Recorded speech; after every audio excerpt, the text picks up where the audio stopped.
happening now. We'd like to welcome our viewers from across North America and around the world. This is the EdTech Situation Room, episode 196, if you can believe it, for October the 28th, 2020. It's almost Halloween, a blue moon. My name is Wes Fryer. I'm coming to you from Oklahoma City, where we are still recovering from a pretty early ice storm, and we haven't really had one for about 5 years. And so we've been out of school the last 2 days. We're out of school tomorrow. And I am excited to get to chat with my friend Jason Neiffer, who's up in Montana. And I understand you may take a little vacation coming up. Jason, what are you going to do with yourself when you're not having to check email for the Montana Digital Academy? That's a great question. I obviously won't be traveling, and that's what I would usually do. I will say we stopped counting because actually that's not entirely true. The planned trips that we had to have cancel starting the second week of March. I think the number was 7 or 8 that we had lightly planned, but we were planning on going to Thailand for Christmas this year. And obviously that is very much off. So I think I'm obviously going to probably keep a close eye on the election. And assuming that is resolved on Tuesday, then I probably will then turn off the news for several days and not read any of that. In fact, we have an article or two tonight about the dangerousness of maybe paying too close attention to political news. But yeah, I think relax a little bit, and I like to get up in the morning and drink coffee and read. That is my Saturday and Sunday morning routine, especially now that going outdoors is no longer, well, as friendly of an option in Montana as winter has kind of started here. There's snow on the ground here. It was 45 degrees today, but it was -2 on Sunday morning. So winter is absolutely here. So, but as much as I'm excited about my vacation, I don't think that's the topic of the hour for us. Wes, what is the EdTech Situation Room all about? Well, officially, we are going to talk about recent technology headlines through an educational lens. So we have collected, as we always do each week, a number of links that you can find at edtechsr.com/links. And it is a large Google Doc, which I actually thought, maybe at some point we're going to have to break this thing in two and, just start over or whatever. But we've been going for almost 200 episodes and all the links are there. And tonight, if my page will load, I could just say from memory that we'll be talking about the tech correction, little Google news, always Android news, a little Apple news. We're going to probably have some news, which is, I think I put media literacy / election related, because we're not a political show, but there are many ways in which politics intersects with technology. So we're going to need to talk about that. And we always have the lovely miscellaneous category.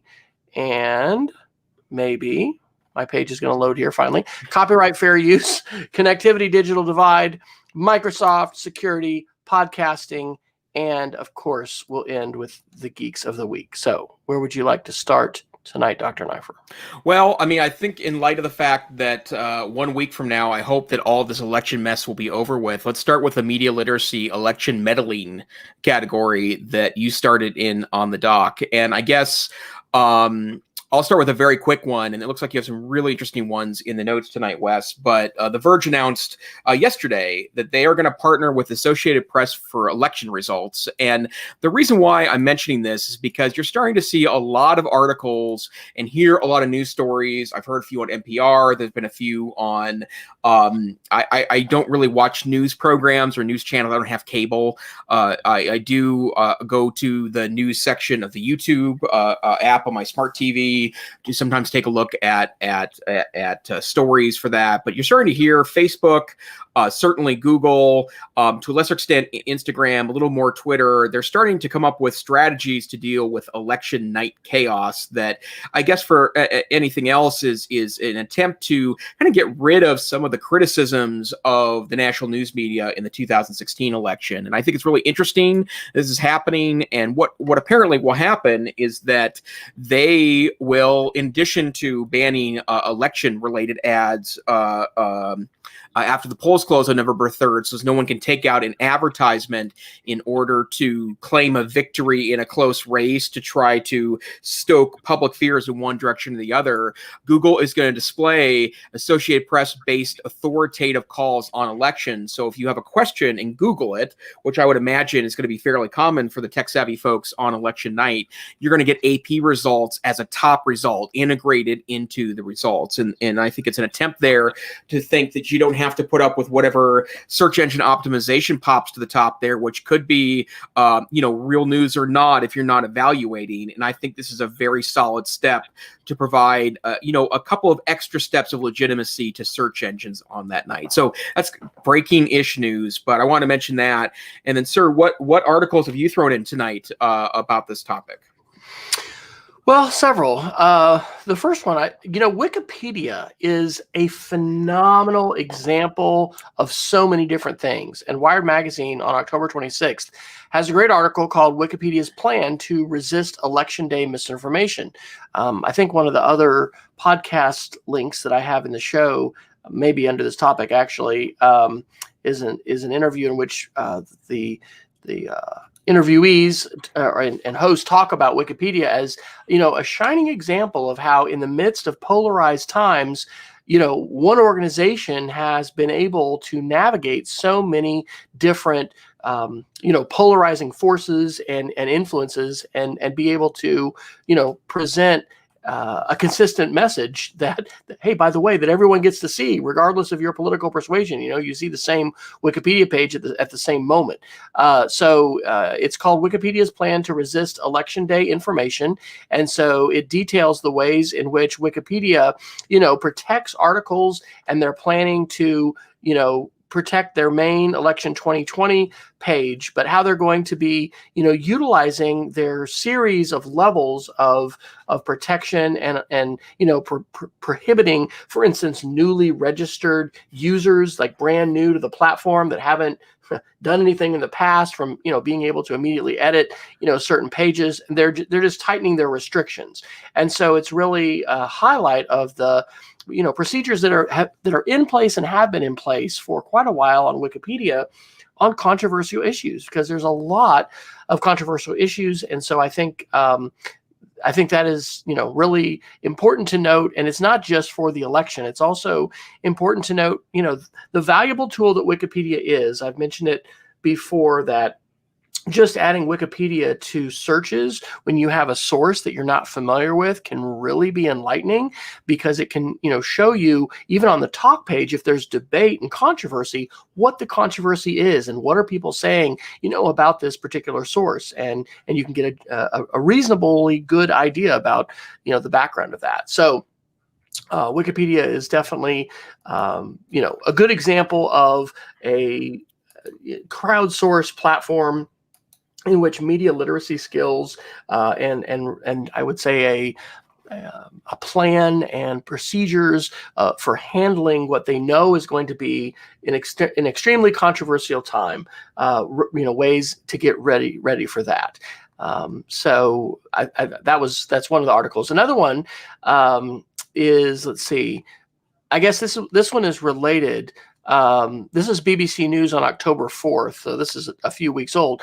China and Taiwan clash over Wikipedia edits. So on the topic of Wikipedia, China is getting really, serious and really playing a long game with many, many different things, including artificial intelligence. And they recognize, they being the Chinese government, the importance of Wikipedia. I know a few weeks ago, Jason, you put an article about the impact on tourism for a well-written, well-sourced, Wikipedia article for a location with photographs and things like that. I mean, it actually makes an impact. So China is being much more strategic and intentional, perhaps, than other countries and just folks have in the past about what Wikipedia says about things. And so as tools like, Google Smart Assistant or Siri, Apple Smart Assistant, use Wikipedia content to respond, I mean, the response for things like what is Taiwan actually has been changing because of edits and these kinds of edit wars that are going on. So I commend this as a real fascinating article. Again, pointing to how Wikipedia is seeking to mediate these kinds of issues. But it's also, I think, just really valuable as we talk with students about contemporary issues as well as history, how these kinds of things are manifesting in the digital realm, and what the sides are, what the different perspectives are, and then how, Wikipedia is working to navigate these these controversies where people have such competing perspectives on things. So any thoughts about that, Dr. Neiffer?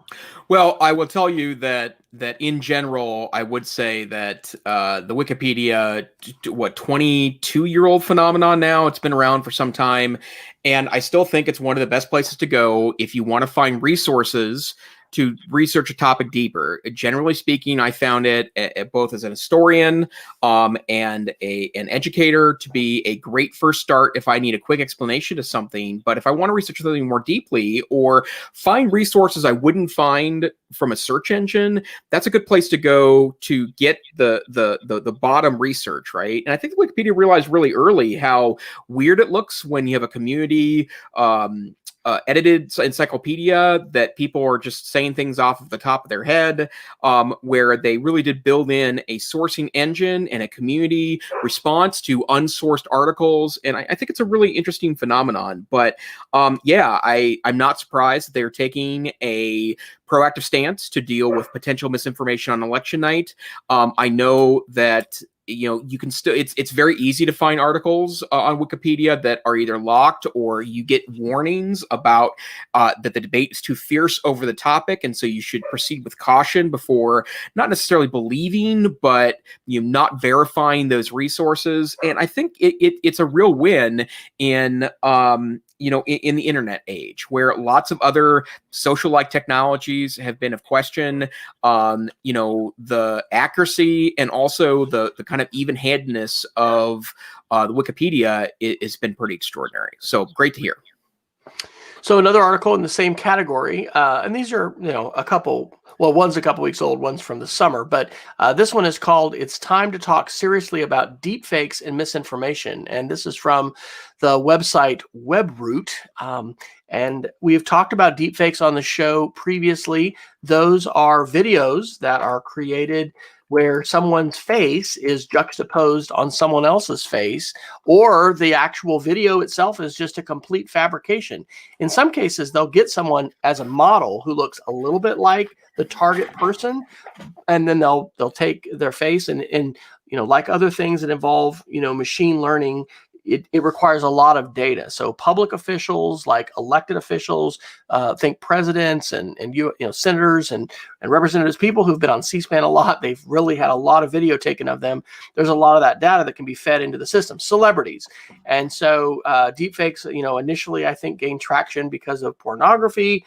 But this article is pointing out what a danger it is in terms of election time, because people don't realize today how good these deep fakes can be. Not only, presenting a false impression that this is a video of the person, but that their voice is saying whatever it is you want them to say. We've talked about this multiple times on the show, and they use the term, October surprise, that we could have something right before the election, complete misinformation. And actually, we wouldn't call that if it was a deep fake designed to really throw the election or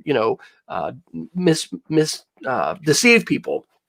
We would call that misinformation, or actually malinformation, because it would be, the intention of it would be, to explicitly cause harm.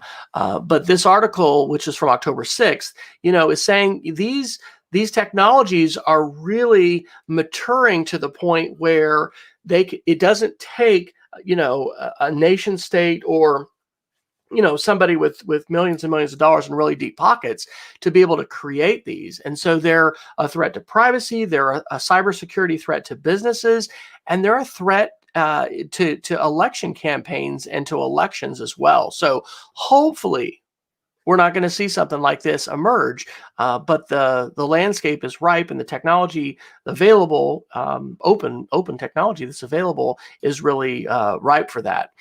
And then in the course of reading, and I don't know if this was from the Foreign Affairs article, maybe I'll do that one first. So Foreign Affairs, current September-October issue, has an article called The Kremlin's Plot Against Democracy, how Russia updated its 2016 playbook for 2020.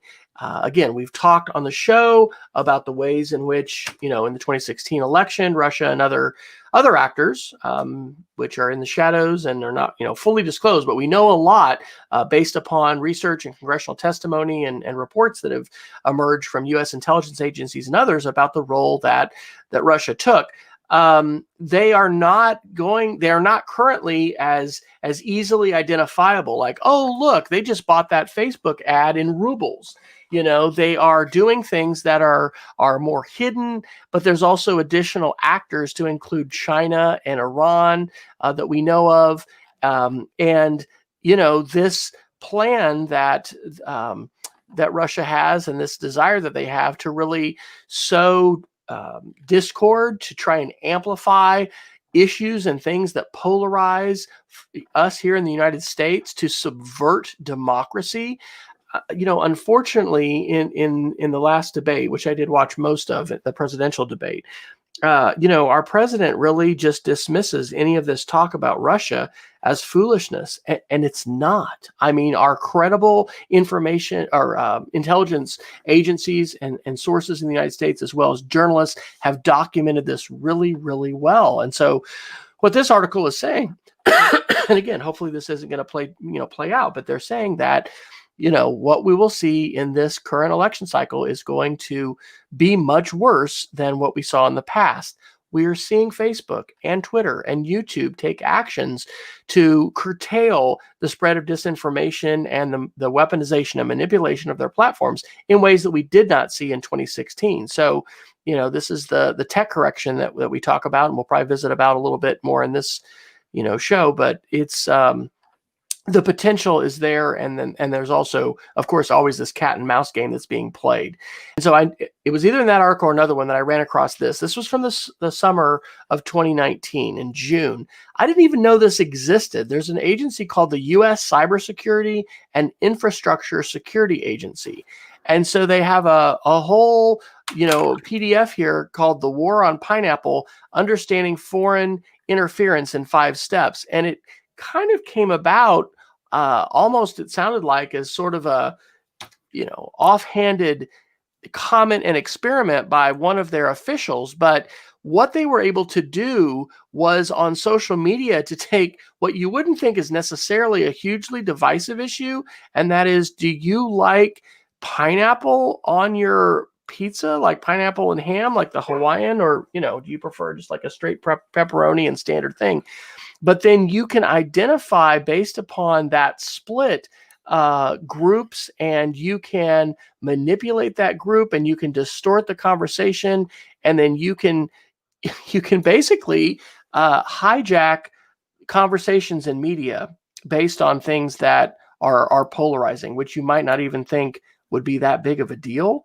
So I had not heard of that before. I had not heard of that agency before. I'm glad that we have agencies in the United States that are tackling these issues and trying to educate the public. So I guess I'll throw that question to you, Jason. Do you think we have been sufficiently educated, and the platforms, although I don't think government has necessarily made regulatory changes, but platforms are doing things differently? How do you feel about where we stand with all this a week out of the election?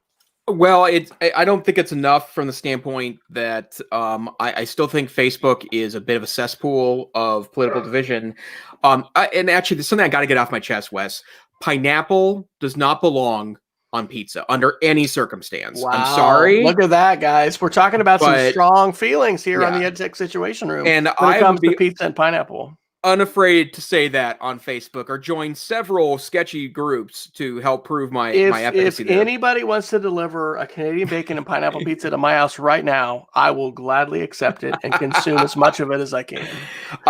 My rule used to be no fruit on pizza, but there is a wonderful pizza joint in Missoula, Montana called Biga Pizza, and they have a flathead cherry and sausage pizza that is muy bueno. So, but pineapple, why ruin great ham? And who would think that would be divisive? But that's the point of this article, that you can take something like that and then really use that to further grow divides and then just completely hijack conversations and get folks polarized, which, it really speaks to our human psychology more than it speaks to technology. Well, and we've known that from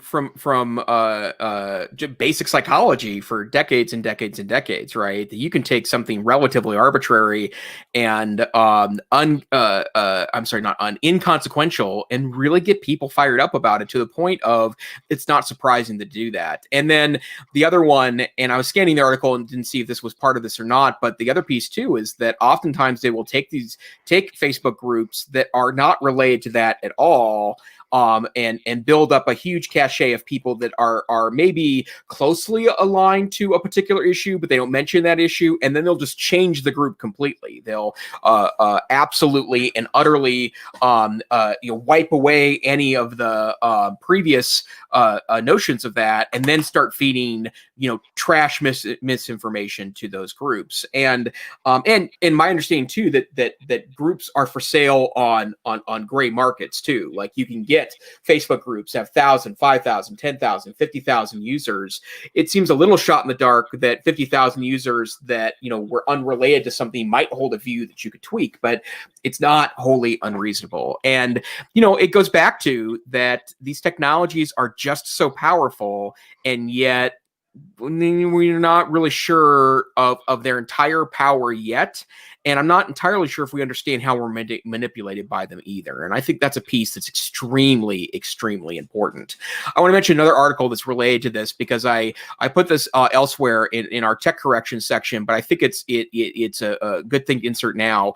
The MIT Technology Review mentioned something that I think we talked about a little bit last week, that one of the Facebook engineers that testified to Congress said that Facebook strategies are much like big tobacco. I think we talked about that last week. And this article from the Technology Review does a good job of taking that one step further to say that the way we battled big tobacco in the 80s and 90s in the United States might be a page we could pull here in order to discuss how we might be able to evolve and justify regulation of social media. And the big point here is that regulating smoking became not necessarily about you because you have freedom to smoke, right? That was the argument in the 70s and 80s, that people have the choice to trash their own health, right? Ignoring the public health consequences of having a bunch of sick people that need services. But ignoring that for a moment, when the secondhand smoke piece of this, in other words, the impact smoking had on others, became of issue and became scientifically extremely clear, that became a justification then for regulating tobacco. And the point this article is making is that regulation might be justified for social media, in part because honestly, it's not just what you might be impacted by posting on social media, by you sharing disinformation, malinformation with others, by you buying into something that's a hoax or intended to get you to think or react a certain way. You might indeed be engaging in activity that's harmful to others. And it's a novel approach.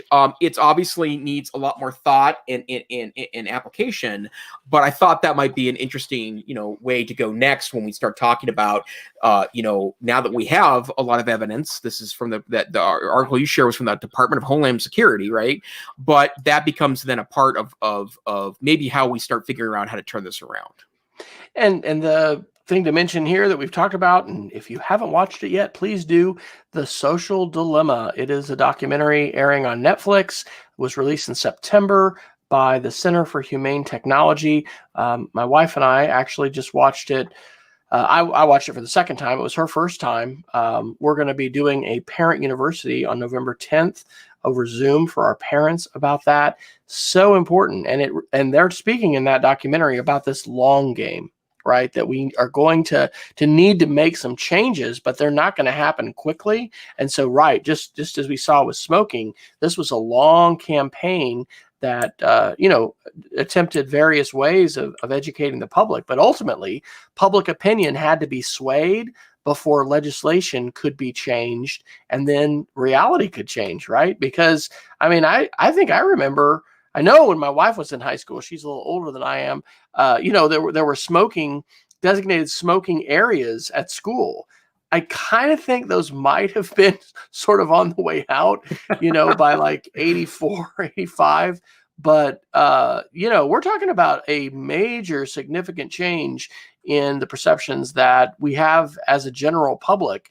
And it was a long game that we had to play. So I think this is a long game as well when it comes to technology. And yeah, I'm glad you brought that up, because I think strategizing and considering the ways in which, because like being aware of this is one level, but Lynn, what are you going to do about it? Are you going to find groups that are supporting, this agenda, that are lobbying legislators? Are you going to try to contact your own legislators, right? I mean, a lot of times we have to be pretty upset in order to do that. A lot of people don't just, write their legislators. But hey, this is how representative government is supposed to work, and we are having an election, so it's a good thing to talk about. And that's part of the both right and responsibility we have as citizens, is to communicate with our elected officials, let them know as constituents what kinds of issues are important to us and what kinds of action would we like them to take. So.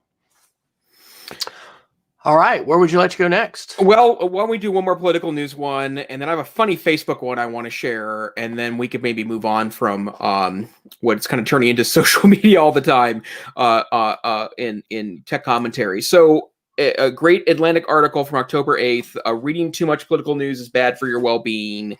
And there's a lot of scientific evidence that the more informed you are and the more you watch long-form news programming, the more you read long-form news, the less happy you are. And that itself is not that useful of information. But this article comes with some additional guidance to say that there are things you can do to help mitigate this. And I thought it was very useful information, so I thought I would pass it along. First one, instead of just complaining about what's going on, do something about it. And I think that's something that might end up being part of the story of the 2000. Well, this is certainly true of the 2008 election, maybe the difference between the 2016 and 2020 election, that if you are interested in outraged about any component of the news, don't just sit around complaining about it on social media. Go do something about it. Volunteer for a campaign. Become more informed yourself of the issues, and not just trusting headlines in the media. Engage with others. Join political action groups. Canvass neighborhoods. Help people return their ballots back during a pandemic. All things you can do to help the situation that have nothing to do with doom scrolling on your phone. The second piece is ration your consumption of politics and limit the time you spend discussing it. That's hard for some people. And I would say it's hard for me personally, in part because I love politics, and it is an academic pursuit for me. My undergraduate degree is in political science. And at one point I had thought about going to law school, and in part being maybe engaged in politics someday. And I am to a lesser extent now. And I don't ever think, well, I have run for office before. I will not do it again. Long story. But that's the reason why I'm in the Wikipedia. But the piece of this that I think is important is that this notion of, being proactive about not just scrolling through news headlines on your phone because they're there. Like, give yourself 20 or 30 minutes a day and just say stop. And I think that's an important piece of this. And we've talked about this notion many times in the past, that part of the literacies we need to be teaching kids, and really the literacies we need to encourage amongst one another, is using your technology responsibly. And I don't think it's responsible to spend 6 hours scrolling through news because it's there. And I'll tell you, news junkies like myself, right? And I am a news junkie. I love the fact that I can spend $20, $25, $30 a month, subscribe to 4 or 5 different major electronic newspapers, and have access to the full versions of that with no limits. That's great, but you got to limit that, and it needs to be toned down to a certain amount per day. And then this one's really interesting. Turn off ultra partisan news sources, especially on your own side. And I will tell you that that's actually kind of my strategy. I know where to go find news that agrees with me, or maybe knows what hits my outrage buttons. I like watching that. It makes me feel vindicated in some ways, but it doesn't really inform me of anything. Watching more neutral news sources, or even ones that disagree with me, not only help challenge my perspectives and make my beliefs more solid, but it might be better for the echo chamber that happens in your own head when you're utilizing sources that perhaps are not as center leaning as maybe they could be. So, I mentioned earlier, or actually Wes mentioned earlier in the show, I'm going to be on vacation next week. I obviously will be keeping very close eye on the election on Tuesday. I will not give up the opportunity to read a little bit of news on the couple of days before that. But my plan is to stop consuming news on Tuesday night at midnight. I hope the election's decided by then, but that's going to be part of my strategy, is I need a break from it. So a couple thoughts on this. Number one, I will probably mention later in the show a little update about Starlink and Elon Musk and connectivity. Like, we are literally at the point where if you want to be connected 24/7, no matter where you are in the United States, and next year it'll be on the planet, you will be able to do that. That is not healthy. For a number of years, at least I would say the last 5 to 6, for our family, and we didn't get to do this summer. We did get to a few weeks ago for fall break, go camp in the mountains. Going to a place where we are literally not able to be connected has been a hugely beneficial thing for our wellness. Just huge. I haven't mentioned this on the show in a while, but there's a great book by Carl Onray called In Praise of Slowness.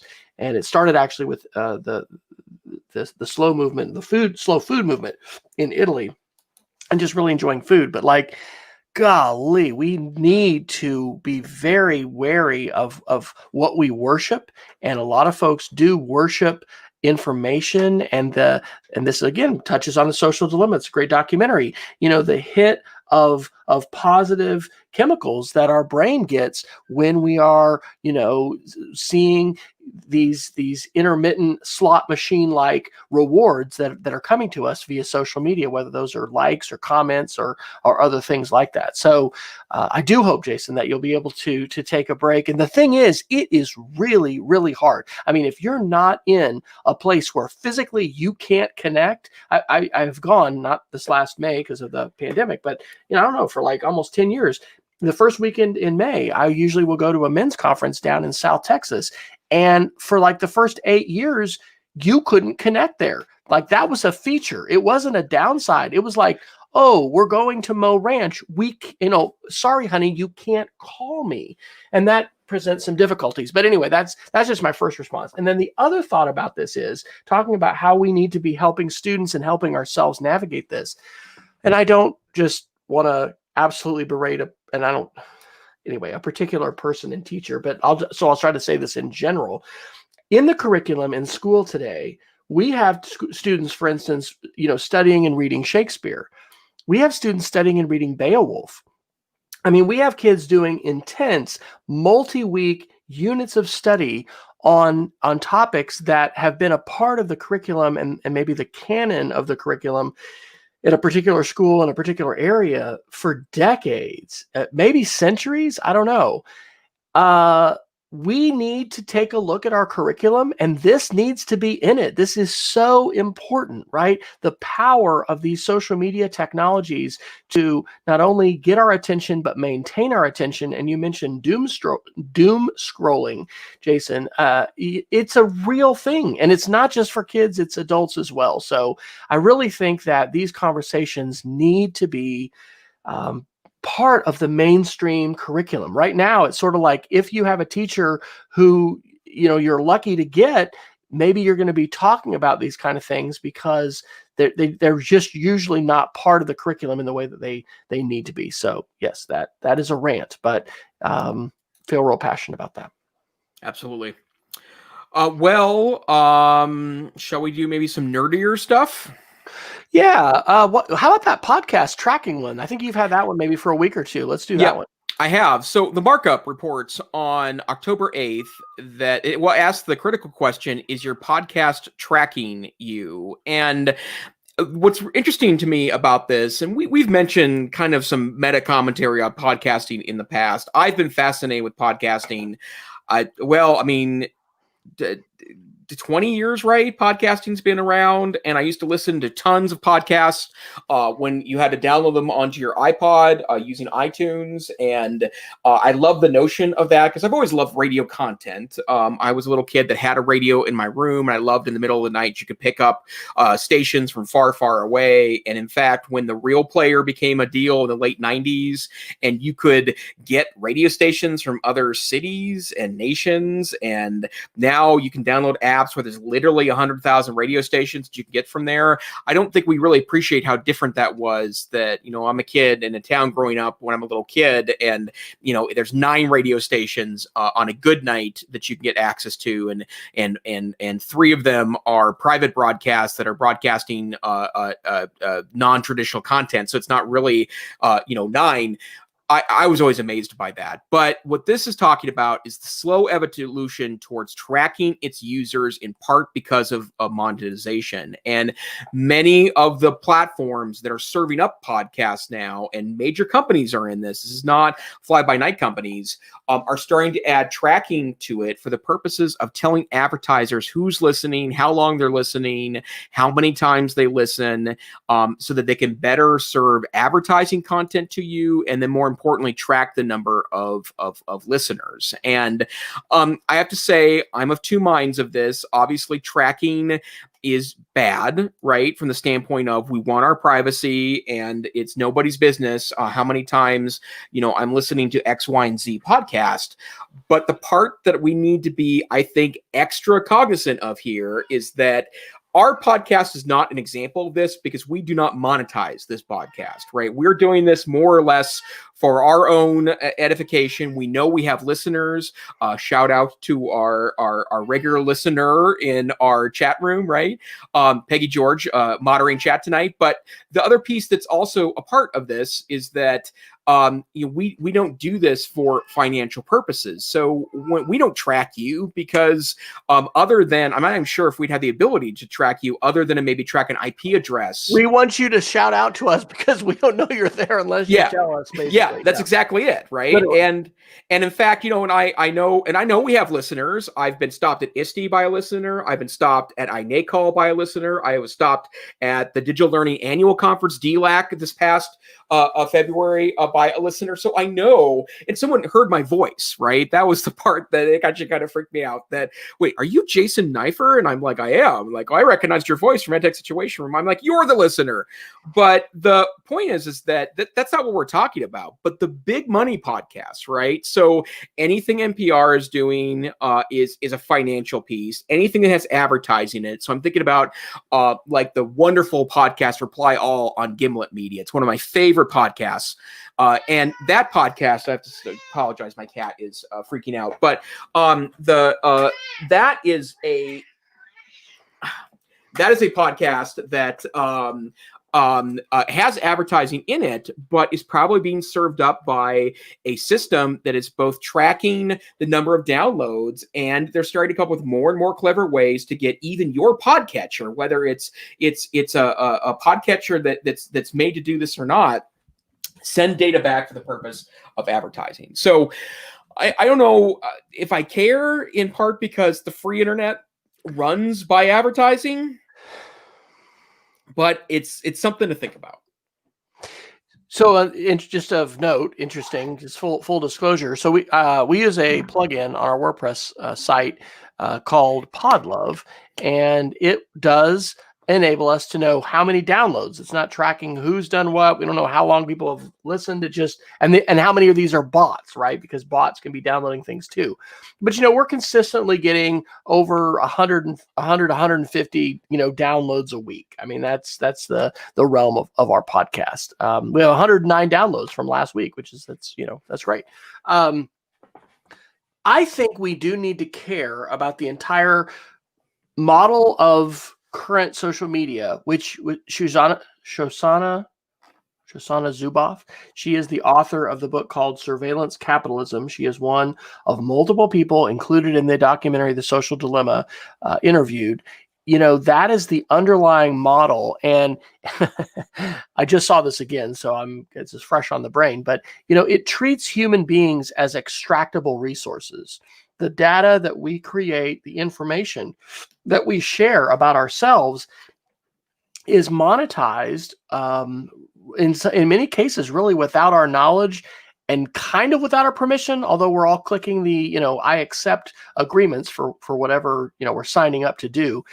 That is the model. And so we do need to care about it because at one level it's innocuous and not that big of a deal. Hey, I'm seeing an ad for, a product. Like I enjoy cooking. I've been seeing these. I'm going to say this, so who knows? Maybe I'm going to see even more of these ads. But Hexclad is this like expensive kind of pan that you can be, cooking with. I guess it's just fantastic nonstick surface, whatever. That's what I'm seeing in my Instagram and my Facebook feed, all the time.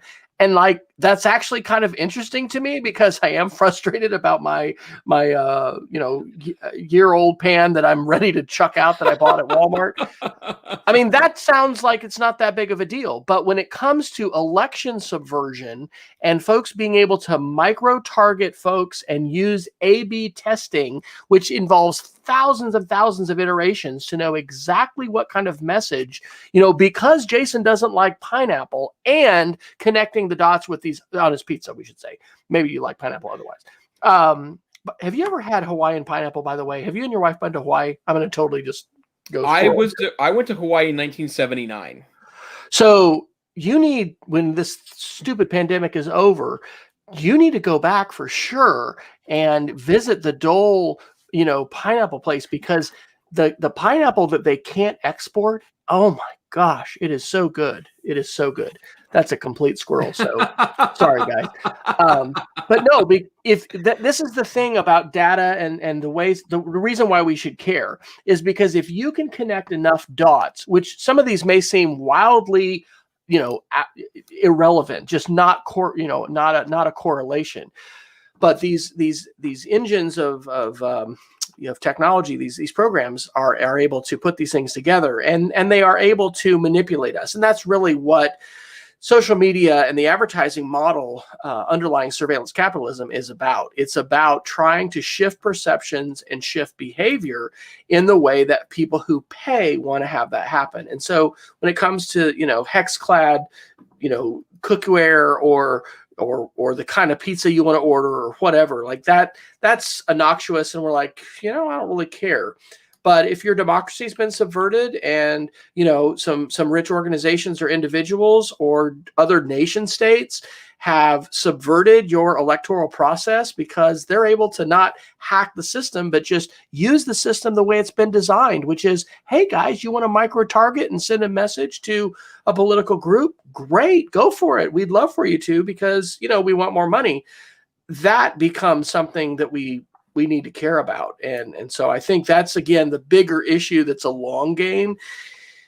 And it's challenging because, we're all enjoying our social media and enjoying our connections to our friends and enjoying a lot of things. And that's why we need to become aware of these issues. And we need leaders that are going to be aware of them and groups that are going to be advocating to try and make a difference. So, yep, absolutely. Peggy says that has happened to her at ISTE as well. Yes, Peggy, you are our number one fangirl. We love you, and we are so happy that you're here. You keep coming back for more. Yay! Do you feel the love tonight? I'm not going to sing. Actually, my wife just said she's done with ISTE. She said that today. She has no desire to go, but there is this ability to connect with people that it is. It's pretty cool. I mean, there's so many folks there. That's why the lounges and the small interactions are really, and I do like some of the keynotes, but it's not about, I don't know, people go for different things. For me, it's not about the vendor hall. There's some really cool connections that can happen there. Well, and I would say that, and I'm not sure if I'll go to virtual ISTE this year, in part because that's a busy time for me to try to get things wrapped up before the end of the year. But I love seeing Wes at ISTE. I mean, the 2 or 3 ISTEs that we've been there together, it was an opportunity to share a beer, talk, be in each other's presence. But I like the vendor hall personally, but it's not just because I like to see new stuff. That's part of it. I love to spend time in the startup pavilion because there's always ridiculous stuff there, most of which is not going to make it, but there's always a gem or two there that I know is going to make it, and that's always fun to watch.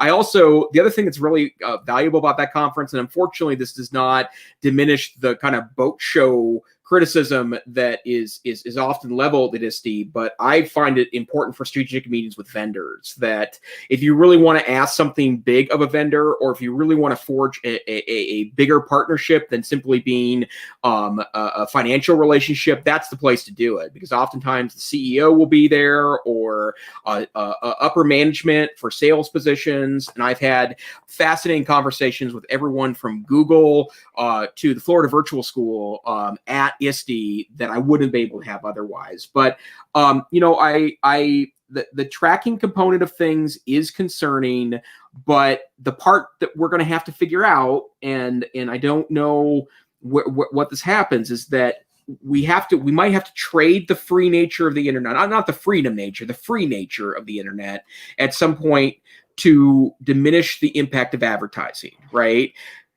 Well, let me segue that, and then let's, man, can you believe we have like 11 minutes left? Maybe we started a couple minutes late, but let me just segue to a tech correction article with a fantastic podcast that I'm really inspired by. And it's by a great, great thinker called Ethan Zuckerman. He helped found Tripod. Do you remember Tripod? I do. Back in the early days, Jason, of the internet.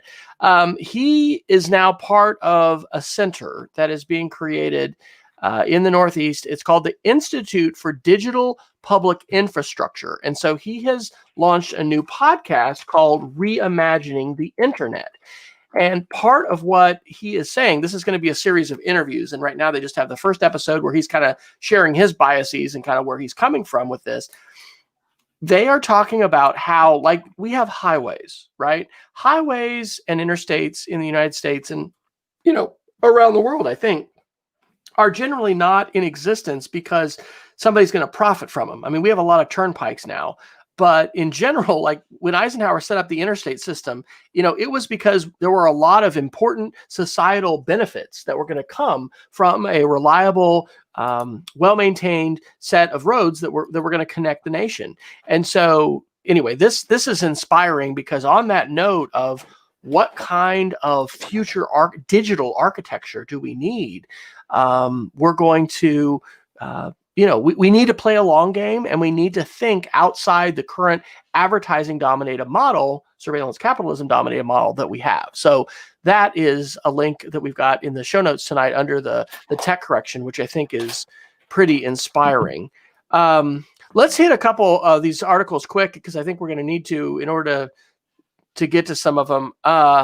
Let me do a quick one that's also on a positive note, Jason. You have relatives, I think, that may not have connectivity, and maybe they want to stay that way. But SpaceX is out to provide connectivity in all parts of rural Montana. I don't know, maybe if you're deep in that valley where Lewis and Clark came, it's not going to work. But if you can get the satellite connection, this is an article from Ars Technica yesterday on October 27th. SpaceX Starlink public beta begins. It's $99 a month plus $500 up front. Now, they've called it the, quote, better than nothing beta to try to lower people's expectations. And they're only talking about, I think, 15 to 20 megabits per second down. But that is going to increase. The latency is projected to be really good. Again, if you're not familiar, Starlink is ultimately going to include over 10,000 satellites that are in low Earth orbit. And it's just going to be a quantum leap better than what we've had before with satellite phones and satellite connectivity. So, Jason, you encourage your in-laws to sign up for the public beta, I think? Do you think did. They'll jump for that? Are you, sir, going to be ready to do this and move anywhere in the state of Montana with, I could just see it now, on the top of your car, your Starlink antenna, and you've got full gaming capability right in the vehicle. Is that in your future? Well, I mean, I've talked with my wife a lot that, I mean, I think her ultimate weekend would be completely off the grid. My ultimate weekend would be completely off the grid with internet access, right? So That's not off the grid. Well, that's the thing, right? So, and we've talked about in the past that my in-laws do have a cabin in the Missouri River, outside of actually the city I grew up in, which is Great Falls. They have a cabin that's about half an hour out of Highwood, Montana, which is, I believe, southeast of Great Falls. And there's no internet access there, period. There's no phone access there. They couldn't even get DSL, although the distance would be too much. Like, their only choice is satellite internet, and satellite internet's terrible. It's expensive. It is highly limited, and it's not really an option. And but it's not just there that they lack internet. Their home, which is about it's literally a 20-minute drive from the Capitol building of the state of Montana, 20-minute drive, and they have no viable internet access options there. And so we've been hacking together some solutions, and I do mean hacking together some solutions utilizing 4G internet that we have pushed into a Wi-Fi router that is a little off book, and I won't mention the vendors involved on the odd chance that they're one of our 101 downloads, so that they'll shut that off, but they have no access to internet. And so I did sign them up for the Starlink beta. When I saw the article you tweeted out last night, Wes, I went and looked, and they had actually asked for an update to my address. So I have updated my address to my in-laws' address, and I think they might be, well, my wife even suggested that, that I can't go to my in-laws' house right now, and they've been actually extra quarantined. They're both retired out of the medical community. My father-in-law was an anesthesiologist. My mother-in-law was a nurse and then a nursing professor, and they have been extremely careful in the era of COVID, and so I would feel safe visiting them and spending time at their home, but I can't go there right now because I can't work from there, because only one of 3 cell providers provides a fast enough internet, and if I did it over time, I wouldn't have enough data from that internet provider anyways. So it is tempting to me because it makes their internet a real reality. And so $600 is a stiff investment, and I love the better than nothing, right? Like that's a really smart way of putting that. To diminish expectations. But yeah, I might be tempted to do that. If no, for another reason, like my wife said earlier tonight, that is spendy, but she said, maybe you just want it to be nerdy and be part of this experiment. And who knows what this looks like and the realistic time frame for this rolling out, but it's a pretty huge deal for rural America. This opens up transformative possibilities. You mentioned tonight on the show just how incredible it was and should still be to have access to these news sources and these information sources that would have completely been, off the table a number of years ago. When I did my first TEDx talk at the University of Oklahoma a few years ago, I told the story of a really good family friend who was like a grandfather to me, who grew up in the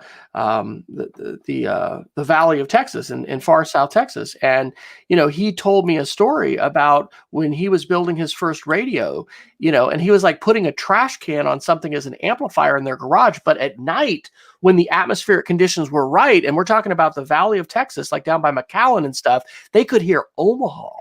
And like, oh my gosh, the Nebraska. I mean, we're talking, hundreds and hundreds of miles away.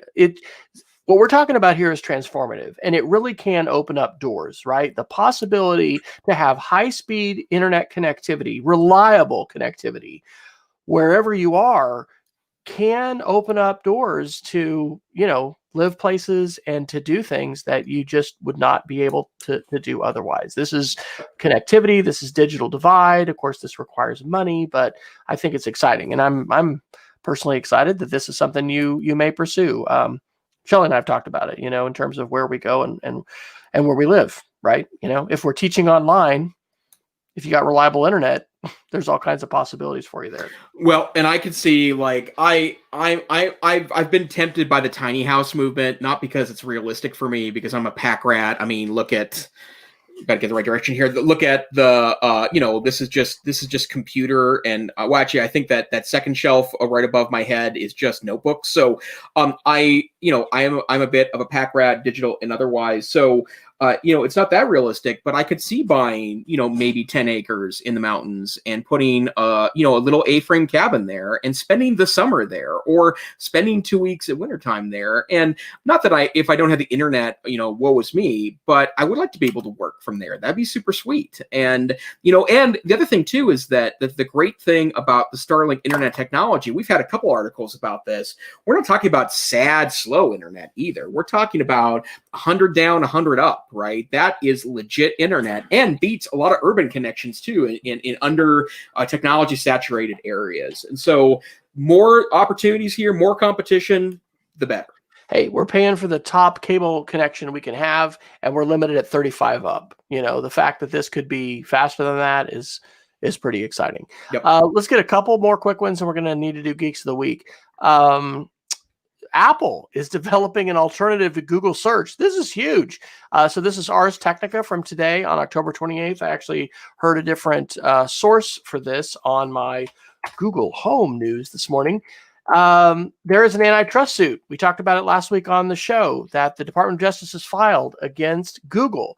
And as I heard a commentator say today, it seems a bit out of touch, right? Like, Google's dominance of search is not really the top issue for people when it comes to technology. I mean, we got elections, we got pandemic, we got, lots of other issues that are bigger. And the article I think I was listening to was saying that, like, this case that the Department of Justice has filed against Google, it's not as strong as what they had against Microsoft, which they won. And what was that, like, 20 years ago? That was a while ago. But this article is saying that Apple is now sharing certain results, not based on a Google search, but based on its own search engine. And there are bots that crawl the web and gather information. And the article talks about how Apple's bot, it's called Apple Kit, it's called Apple Bot, is showing up on the logs of all kinds of websites. And so anyway, this is interesting. The other article, not this one that I listened to today, was saying Google could actually probably meet the demands of this Department of Justice antitrust suit pretty easily by saying, okay, we won't, pay people to have us as their search engine. And there's a few other things that they could do as far as market dominance. It's going to be interesting to see how this plays out, but I think it's significant. I mean, I want to use the best search engine. I love Google. I really do. I use every once in a while DuckDuckGo. I haven't used Yahoo forever. I never use Bing. The last time I used Bing, literally, it linked me to malware. I was installing a new Windows machine. I was trying to install Chrome. I Googled Chrome. The first hit on Bing, maybe I go too fast sometimes, but I was just click, click, click. And literally before I knew it, I was installing a malware version of Chrome that Bing had recommended as their first search engine. And, that was one of those, never again will I use Bing, but I think that's interesting. So are you ready to switch over to Apple's search engine, Jason, as soon as they're announced, ready to just ditch the Google?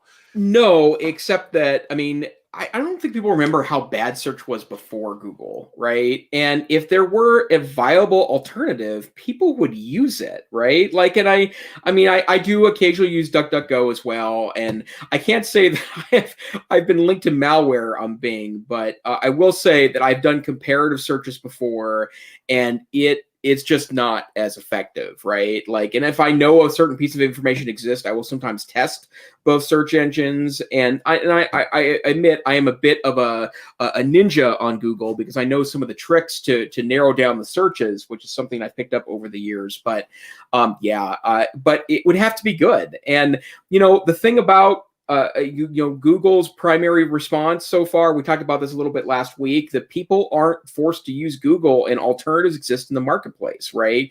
There's nothing about Google that forces you to use it. The reason why I use it is because it's effective, and it's a tool set that I enjoy and find myself to be very productive in. So We'll see, but Apple's done some really great software. Apple's done some terrible software. iCloud is still not great, in my humble opinion, as in comparison to Google Drive or Dropbox or even OneDrive. So, we'll have to see. All right. You want to pick up any of those Microsoft articles, or should we Geek of the Week it? Yeah, two quick ones.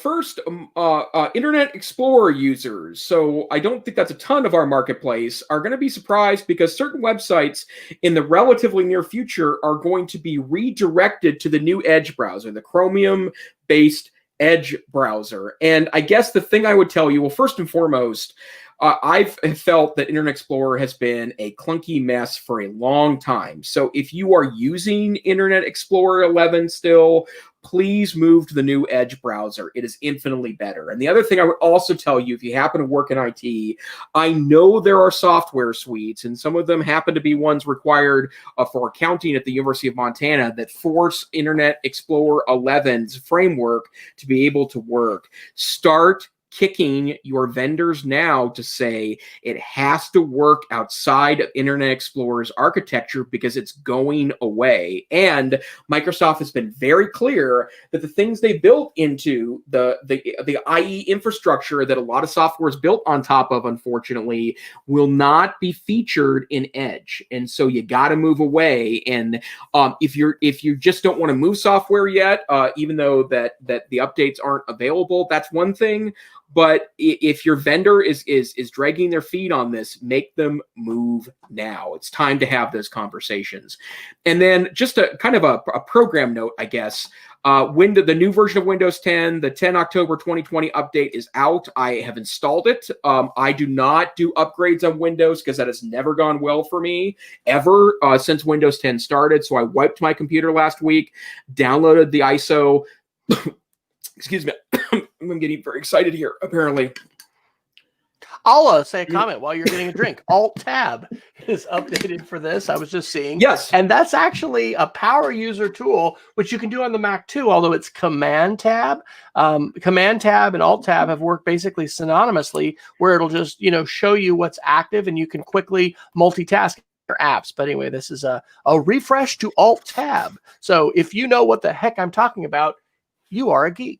Yes, and I'm noticing that, like, it's a subtle difference, but it's there. But I would advise, if you're going to update, I would recommend just wiping and starting over again. But don't do that unless you know what you're doing, right? Like, that can be a real. Please don't take that advice unless you know what you're doing. Important liability footnote to tonight's show. Right. Yeah, but I have to say I've installed it. I've had zero problems. I know there have been a lot of reports, but I honestly think that a lot of the reports of problems with Windows 10's updates is about the update, not about wiping and starting over with that fresh new version. So far, so good for me. All right. Well, let's Geek of the Week it. We do like to share some little websites at the end of our show. I tend to overshare, and I've got 3. First one, thanks to Peggy, Tour Creator by Google. I think I'm going to be actually making a lesson coming up for my students. Create an immersive 360-degree tour right from your computer. And the fact that this is fully functional on the Chromebook as well as Safari for iOS, or iPad OS, I should say, makes this very attractive. This one's from Tony Vincent, teleprompt.me. If you've got students or yourself creating some videos and you need a teleprompter, this thing will listen to you. So you can load up your script. It's going to listen to you, and it's going to scroll by itself to keep you going with the script that you've written for yourself as you're recording, looking at your screen. Hey, remote learning, teachers doing remote learning, that could be something to use.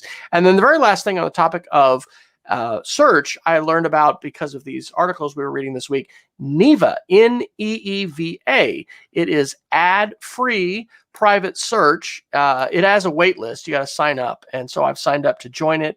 But, I do love the Google. I think it's fantastic. But I think privacy is important as well. And I think in general, competition can be a good thing for consumers. So I'm going to check that out. I have not gotten my email yet because I just signed up, but I didn't know about that. And that's my 3rd Geek of the Week. What do you have, Dr. Neiffer?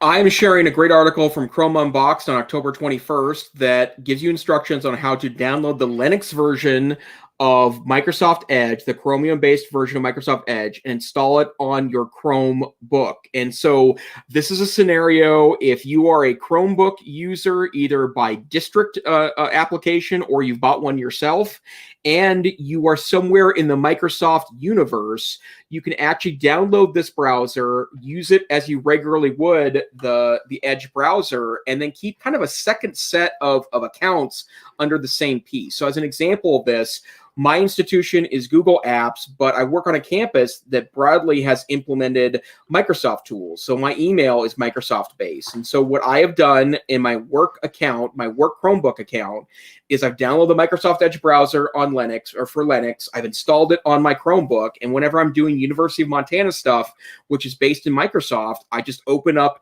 the Edge browser instead of the Chrome browser in Chrome OS. And I can keep those things kind of separated and apart.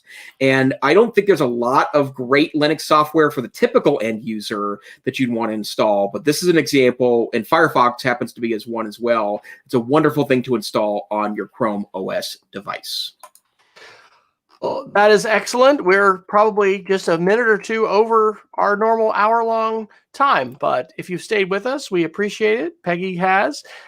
Peggy, by the way, has a newsletter that she shares with Nuzzle, and that is part of my at least several times a week reading to always learn some new websites. So Geeks of the Week are sometimes coming from there. So I'm Wes Fryer, W Fryer on Twitter. Speedofcreativity.org is my blog, and I'm sharing curriculum for media literacy as well as 5th grade Spanish, which I'll be teaching till mid-January on mdtech.cassidy.org. Dr. Neiffer, where can folks find you when you're not here on Wednesday nights? I am on Twitter at TechSavvyTeach. I'm trying to post a little more on LinkedIn to maybe make some professional connections. And I have a lot of people that aren't really Twitter people that are EdTech folks that I find that spend a little more time on LinkedIn. So you can find me by just typing in Neiffer, Neiffer, into LinkedIn. Or I also work with the Northwest Council for Computer Education blog.ncc.org. It's not too late to apply to present at NCC 2021, which will be a virtual conference. We're really excited about the prospects of getting together people from across the United States to talk EdTech with this wonderful regional conference that has a national audience. www.ncce.org. All right. Well, we want to thank everyone for tuning in tonight. We want to remind you that you can follow us on Twitter at EdTechSR, and you can also download both small MP3 versions, audio-only versions, as well as smaller video versions of our podcast by visiting edtechsr.com. You can subscribe to us on Google. We always have more links than we have time to talk about, and you can check all those out at edtechsr.com/links. So until next time, we encourage you to stay savvy, stay safe, and stay warm, at least if you're here in the Northern Hemisphere, because apparently, winter is not just coming, it has come to not only Montana, but it's come here to Oklahoma as well. And the ice may be done. I think we're going to get up into the 60s this weekend, but we had our ice storm, and we're ready to be done with that for a while. Good night, everybody.